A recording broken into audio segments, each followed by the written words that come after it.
Okay, hello, welcome back to another game of chess. Today we're playing e4 as per usual. We're going to play some exciting attacking chess. I'm going to play knight to f3 here, and we are going to go for a little d4. We get a scotch. Amazing. That is exactly what I wanted to see. Give me bishop c5. Okay, they don't give me bishop c5, they give me knight f6. We'll go knight c3 here. Will we see bishop b4? If we do, we'll probably delve into quite a lot of theory. Bishop b4 I think is the best move here. It's definitely going to be the most played at master level. In which case, we try and ruin a bit of pawn structure here and play bishop d3.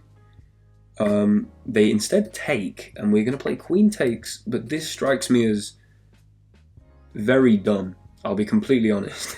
Queen takes, here we transpose into a position, okay, I must be winning here. We transpose into a position where, in the original Scotch, imagine they take, and play knight f6. Now, in that position specifically, I'd play e5, and if knight h5, we'd play g4 and win a knight. However, it's like we've got into a better position, played knight c3, and then they've played b6. Like, that's basically what's happened. That's the transposition. So I think here, we can play e5 anyway, knowing that this is the punishment without knight c3 and without b6 on the board, or not, because b6 does change something. I was about to say it doesn't change anything. I think it does change something. You can now play bishop c5. Do we actually care about that? Maybe not. But maybe we do. Interesting. The knight holds these two squares. And the queen holds g4, obviously. You don't really want to go back to g8, and if you go to h5, then I play g4. This is held, this is held, this is held. The knight's trapped. Okay. Obviously, I need to move my queen. I'm tempted by the move queen h4. Because if the knight moves, then maybe we take the queen, king takes, and that's probably a better position for us, given that the king's on d8. However, if queen h4, then queen e7, this becomes pinned, and we have to unpin without hanging the pawn. I think queen f4 is a move, and I'm going to play it right now. Queen f4. How about that? Now if you go knight h5, there's no g4, because my queen is going to hang. What is wrong with me? Okay. I still think knight h5 is probably a weak move.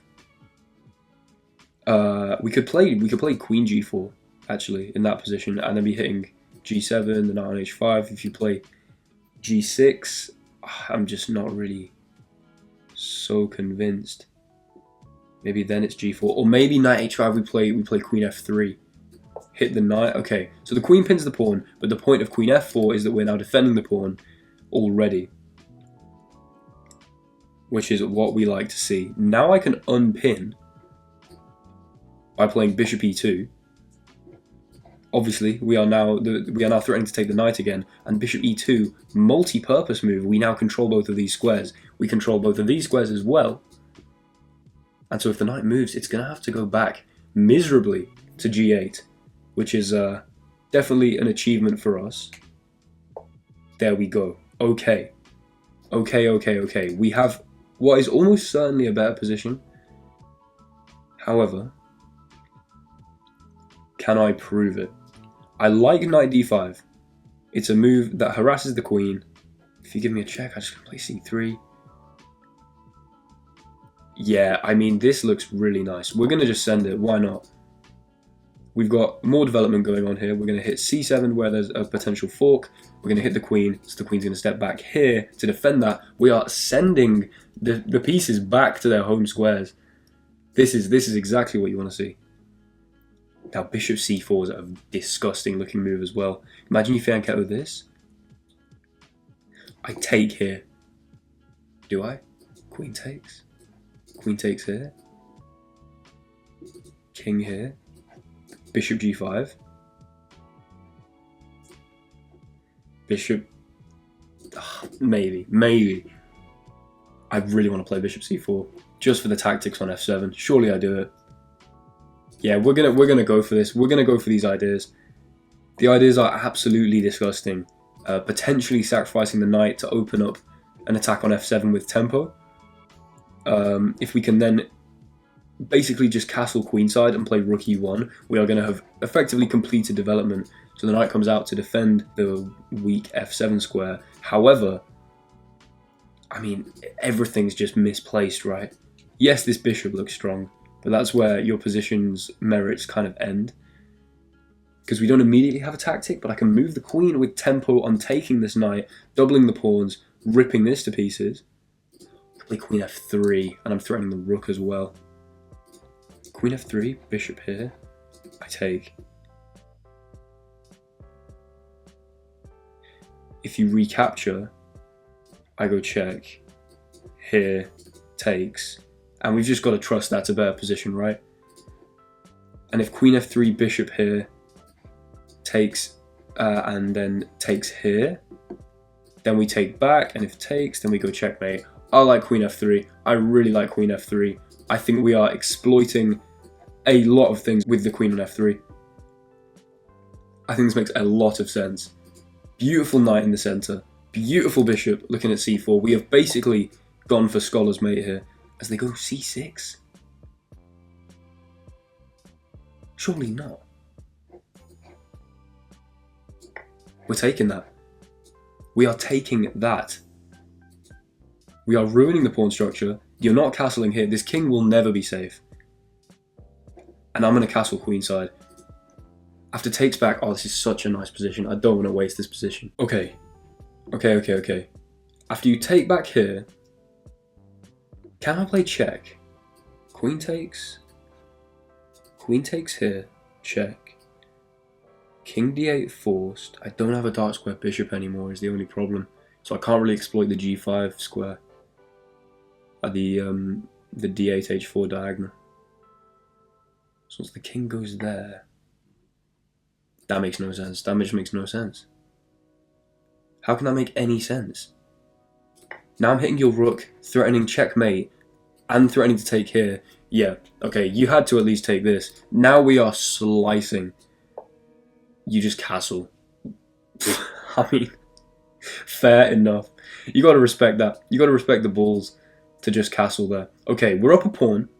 We are soon to be up much more than just a pawn. We could take here, probably the objectively best idea.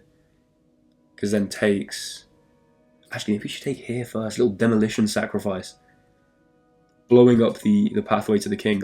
Or, and here's another idea, and I like this idea a lot, we just play queen g3, threaten checkmate on g7, the rook is still hanging, if you push this, your other rook's going to be hanging, and if you go king here, still checkmate. I think queen g3 is beautiful. Yeah, it's got to be. It's got to be. Queen g3. Look at this. Look at how we are using our bishops here. This is filthy. We haven't even castled yet. I think my opponent might resign here, honestly. Actually, no. They are not the kind of guy to resign if they are just castling here. Like, you got to respect that. But queen g3, I mean, the most pressing threat from queen g3, like, you don't care about this rook if you're playing black right now. You care about checkmate here. Okay, apparently we do see resignation. Wow. I think the only way to stop mate was g6. And then literally both of your rooks are hanging. Like, wow.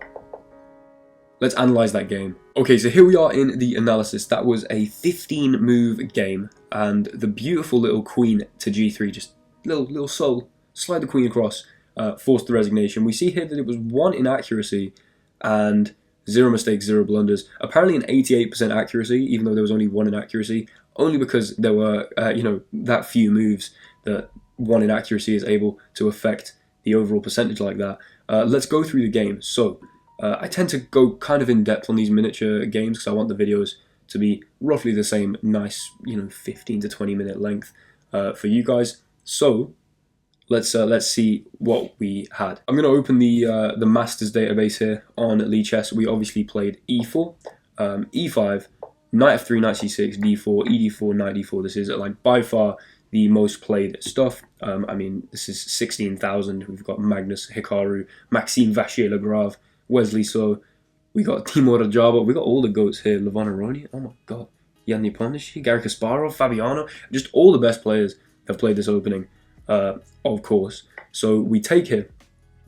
They go knight f6. This is actually the top master response. A lot, I think maybe at the normal Lichess level, yeah, it's far more common to see they take this, which is actually a bit of a mistake. But they do go for knight f6. This is the Schmidt variation. And then instead of going for what I used to play, if we go into the my database here, we can see that I used to play knight takes c6.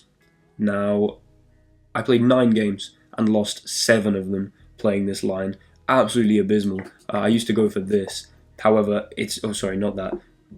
It was queen e7, then queen here, this, and bishop a6, I think. Yeah, and I just lost all these games because it's just really nice for black. So instead, I switched up my repertoire, and as you can see, I've had much better results with it, playing knight to c3. Yeah, instead of bishop b4, as I said, we see takes, which is a mistake, which I correctly identified. That is awesome. Now the database is kind of useless. We take with the queen, obviously. And then, yeah, you cannot be playing b6 here. Now, did I punish this correctly? e5, absolutely. Bishop c5. I'm really happy that queen f4 is the best move, because that was some properly reasoned stuff about holding this. And if knight h5 would I have gone queen f3? I love this game. I love this game. To play g4, yep, I just love chess. Greatest game ever created. So, queen f4, queen e7, bishop e2, best move, and then the knight goes back. Knight e5, also best move. The queen goes back. I don't have any words for how disgusting e6 is. How? The engine wants me to play e6. You take and then what? Oh my, obviously. Okay, e6 is not that disgusting. I just missed this idea. Yeah, sorry. The point of e6 is that we open up the queen onto the attack of c7. So either way you take, then we are just going to play knight takes c7, forking, dislodging the king, and inevitably winning that rook. So yeah, I'll be completely honest, I should have seen e6. I got a bit excited about this idea of bishop c4. It's still a great move, but this was the only inaccuracy of the whole game. Still a great move though, because as I said, if we'd seen a move like this, would I have played knight c7 check? Apparently knight takes b6 is better. Wait, knight c7 is bad?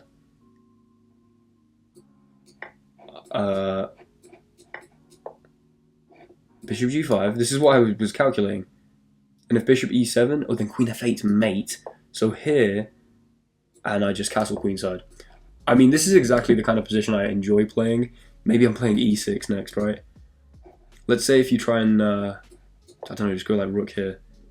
I'm apparently just playing king b1. Okay, stupid position, but at least the idea was kind of valid. And then here we go back with queen f3, that's the best move, and our opponent plays, yeah, c6, understandable, trying to dislodge the knight, but then we take, obviously, the best punishment, and after they take, we take the bishop, they castle, which, was that the best move, castling? That's so funny. And then queen g3, best move, absolutely beautiful, ending the game, just a subtle little queen g3 there. If they go g6, we can take, it wants us to castle queenside, which I probably would have gone for, and this is the best position I've ever seen.